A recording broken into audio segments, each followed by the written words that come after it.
Hello hi, कैसे हो आप सभी। आप सभी का आपका अपना यूट्यूब चैनल साइन मित्रा एकेडमी में एक बार फिर से हार्दिक स्वागत करता हूं। तो मेरे प्यारे दोस्तों, आज हमारी क्लास होने जा रही है। क्लास नंबर 6 है, जो कि एचएससी टारगेट है, जो कि नवंबर दिसंबर में जो आने वाला एग्जाम है उसको हमने क्या करना है, करेक्ट करना है। और 5 क्लास मैंने ऑलरेडी डाल चुका हूँ, जो कि डिस्क्रिप्शन में इसका लिंक दे दिया जाएगा। और जो आप ये क्लास देखते हो ना, तो शांत स्वभाव में, यानी कि किसी प्रकार का भी कोई शोर शराबा नहीं होना चाहिए। मेरा फार्मूला ये कहता है कि एक हाथ में कलम होनी चाहिए और दूसरे हाथ में रजिस्टर वगैरह होने चाहिए, और सामने क्या होना चाहिए, मोबाइल होने चाहिए। और बिल्कुल शांत स्वभाव में, यानी कि साउंड से बिल्कुल ही दूर होकर, यानी कि फिर फ्रेश माइंड होकर फिर इसको वीडियो को देखें। और इस वीडियो से देखने से पहले यानी कि क्या करना है, इसको लाइक करना है और क्या करना है, अपने दोस्तों के पास क्या करना है, शेयर करना है। और उन दोस्तों के पास शेयर जरूर किया करो जो +2 पास करके अभी अभी, जो नए बच्चे हैं जिन्होंने +2 पास अभी की है, उनके पास जरूर से जरूर सेंड किया करो, ठीक है। और अगर आपकी हमारी वीडियो अगर पसंद आए तो आपने क्या करना है, इस चैनल को क्या करना है, सब्सक्राइब करना है। तो हम माँ सरस्वती का नाम लेकर आगे क्लास को रेगुलर करते हैं। तो हमने क्या पढ़ा था, हमने गुरुजी क्या पढ़ा था, हमने पढ़ा था कि छठी 7वीं शताब्दी में पढ़ चुका हूँ, छठी 7वीं शताब्दी में पढ़ चुका हूँ, ठीक है। 9वीं शताब्दी में पढ़ चुका हूँ गुरुजी, मैं 10वीं शताब्दी पढ़ चुका हूँ गुरुजी, मैं 11वीं शताब्दी पढ़ चुका हूँ गुरुजी, और मैं 12वीं शताब्दी पढ़ चुका हूँ गुरुजी, ठीक है। और 13वीं शताब्दी, यानी कि 13वीं शताब्दी में मैं पढ़ चुका हूँ गुरुजी। आज क्या पढ़ेंगे, 14वीं शताब्दी के बारे में पढ़ना है। 14वीं शताब्दी के बारे में क्या करना, हमने पढ़ना है। यानी कि जो छठी और 7वीं शताब्दी थी उसके बारे में मैंने बताया था। यानी कि हर्षवर्धन आता है, यानी कि प्रभाकर वर्धन आता है, ठीक है। रानी यशोमती आता है, यानी कि पुष्यभूति वंश था, विवर्धन वंश था। छठी से 7वीं शताब्दी मैंने बताया था, ठीक है। 9वीं शताब्दी में हमने क्या बताया, संगीत के साक्ष्य मिले थे हमें पूरी तरह से, जो कि जो मृदु भांड के ऊपर क्या हुआ था, यानी कि सारे ग में पै दैनी सा, जो ये है जो 7 स्वर है, उसी को हमने शास्त्रीय संगीत का नाम दे दिया गया था। 10वीं शताब्दी में मैंने क्या बताया था, ठीक है, आप देख लेना। और जो 11वीं शताब्दी था उसमें मैंने बताया था 1009 में, यानी कि जो मोहम्मद गजनवी के ऊपर मैंने बताया था कब कब, यानी कि उसने थानेसर आक्रमण किया। उसके बाद राजा जयपाल था, यानी कि 1014 में किया था। 1025 में सोमनाथ मंदिर को लूटा था। 12वीं शताब्दी मैंने बताई थी, यानी कि जो 12वीं शताब्दी चौहान वंश आता है, वो तोमरों को हराकर आता है। 13वीं शताब्दी मैंने बताई थी, गुलाम वंश आता है, 1206 से लेकर 1290 तक आता है। यानी जो 13वीं शताब्दी है ना गुरुजी, उसमें एक मोहम्मद गोरी का भी नाम होता है। यानी कि जो मोहम्मद गोरी है, जो 1193 से लेकर और 1200 के अब तक था, 6 तक उसका राज होता है, ठीक है। और उसके बाद यानी 1206 से लेकर 1210 तक कुतुबुद्दीन ऐबक होता है, ठीक है। ये गुलाम वंश हो गया। और उसके बाद में जो 1290 के बाद, यानी कि जो किसका आता है, खिलजी वंश आता है। तो तीनों वंशों का कंबाइंड है, यानी कि 13वीं शताब्दी में, ठीक है गुरुजी। और जो 14वीं शताब्दी है, इसमें मैं क्या पढ़ाऊंगा आज, यानी कि 14वीं शताब्दी है ना, उसमें उससे पहले पहले जो, यानी कि जो है 1320 तक खिलजी वंश होता है। और उसके बाद क्या चलता है, तुगलक वंश चलता है। क्या चलता है, तुगलक वंश चलता है। तो आज हम क्या पढ़ने वाले हैं, तुगलक वंश पढ़ने वाले हैं। और तुगलक वंश जो था वो कब से कब तक था, 1320 से लेकर 1414 तक क्या था तो गुरुजी, ये तुगलक वंश हुआ करता था। 1320 से लेकर 14 से 14 तक क्या हुआ करता था, तुगलक वंश हुआ करता था। मैंने क्या पढ़ाया था, देखो आप लोगों को बता दूं कि मैंने क्या पढ़ना है आज। 1320 से लेकर 1414 तक किसका वंश था, ये तुगलों का वंश था। यानी कि तुगलक वंश हुआ करता था 1320 से लेकर 1414 तक। मैं आपको वीडियो के माध्यम से ही ऐसे याद करवा दूंगा कि आपको दोबारा वीडियो देखने की कोई ज़रूरत नहीं होगी, क्योंकि मैं एक अक्षर, यानी कि एक जो शब्द है वो दो दो तीन तीन चार चार बार मैं इसीलिए बोलता हूँ, ताकि आप लोगों को कोई भी किसी प्रकार भी मेरी हैंडराइटिंग से आपको कोई भी कोई दिक्कत न हो, ठीक है। तो अपना इसका पहला राजा का नाम बता देता हूँ, गयासुद्दीन तुगलक आता है, गयासुद्दीन तुगलक आता है, गयासुद्दीन तुगलक, गयासुद्दीन तुगलक आता है, गयासुद्दीन तुगलक आता है। इसका शासन गुरुजी 1320 से 1325 तक शासन चला था। गयासुद्दीन तुगलक का 1320 से 1325 तक क्या चला था, इसका गुरुजी शासन चला था, ठीक है ना।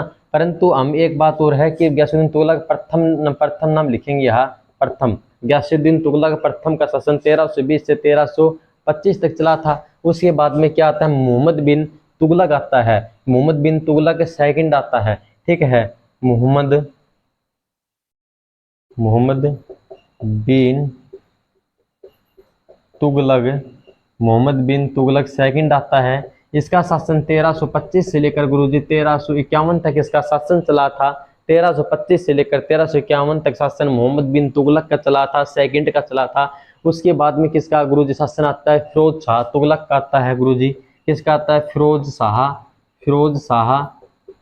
शाह तुगलक का आता है। फिरोज शाह तुगलक का आता है गुरुजी। 1351 से लेकर 1388 तक इसका शासन आता है। फिरोज शाह, एक मैंने क्वेश्चन गुलाम वंश में भी क्वेश्चन आया था, वो रुकनुद्दीन फिरोज शाह, वो उसका नाम था रुकनुद्दीन फिरोज शाह, ठीक है। जो 1236 से लेकर 1236 तक इसका क्या था, शासन था, कुछ ही महीनों का था। यानी कि इल्तुतमिश के बाद आया था ना वे जो रुकनुद्दीन फिरोज शाह, और ये है फिरोज शाह तुगलक जो 1351 से 1388 तक था।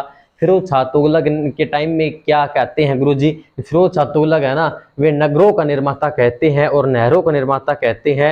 ये कहते हैं कि जो फिरोज शाह तुगलक ने एक गोहाना विद्रोह हुआ था, गोहाना विद्रोह हुआ था। गोहाना यानी कि सोनीपत में गोहाना किला है, ठीक है। गोहाना किला है, एक गोहाना किला, एक भाई दरियाव सिंह का किला है, ठीक है। ऐसे कुछ किले हैं, 2-3 किले हैं जो कि पृथ्वीराज चौहान ने बनवाए थे। गोहाना किला बनवाया था, ठीक है। गोहाना किला बनवाया किसने था, पृथ्वीराज चौहान ने बनवाया था।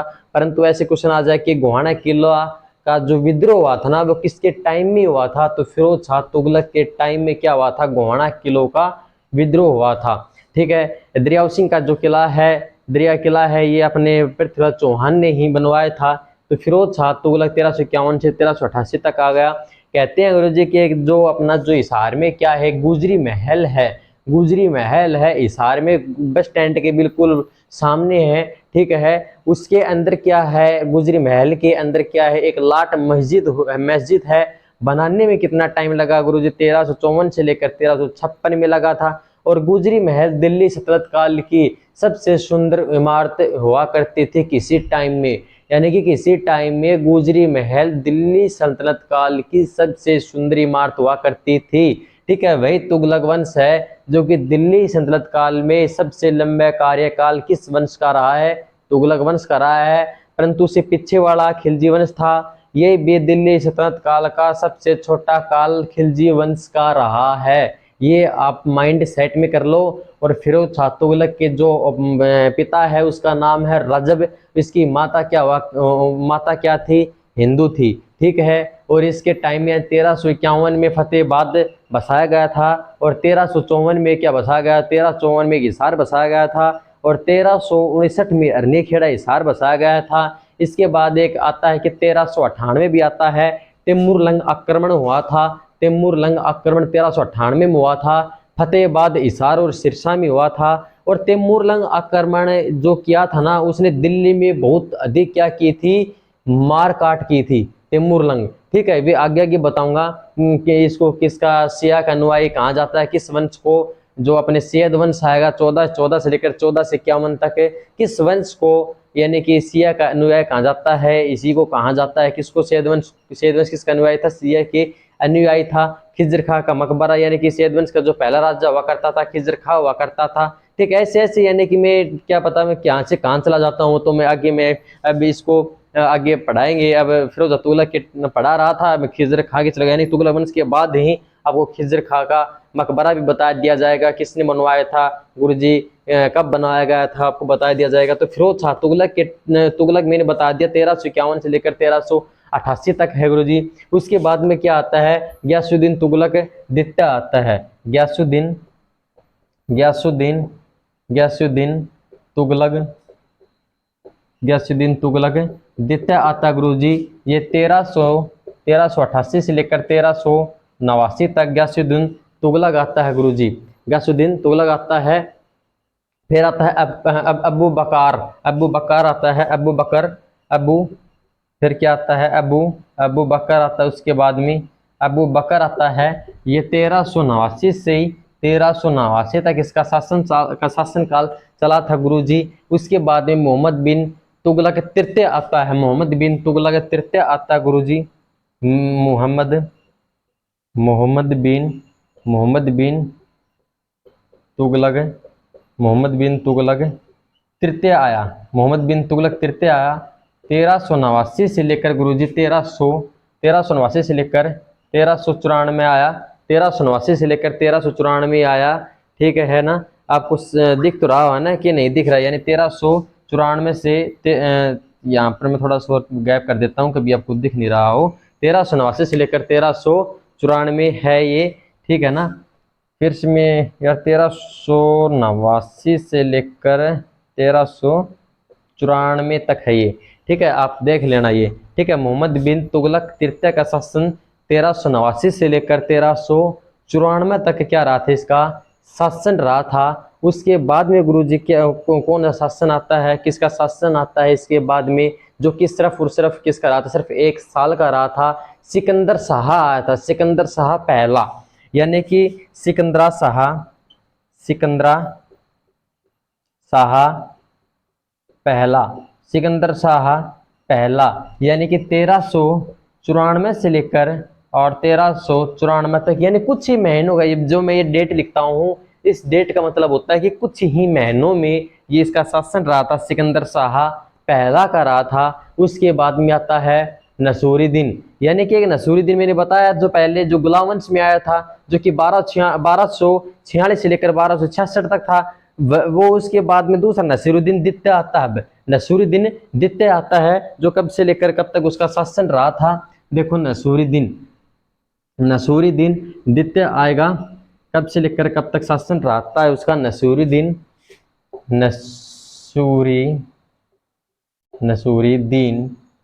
द्वितीय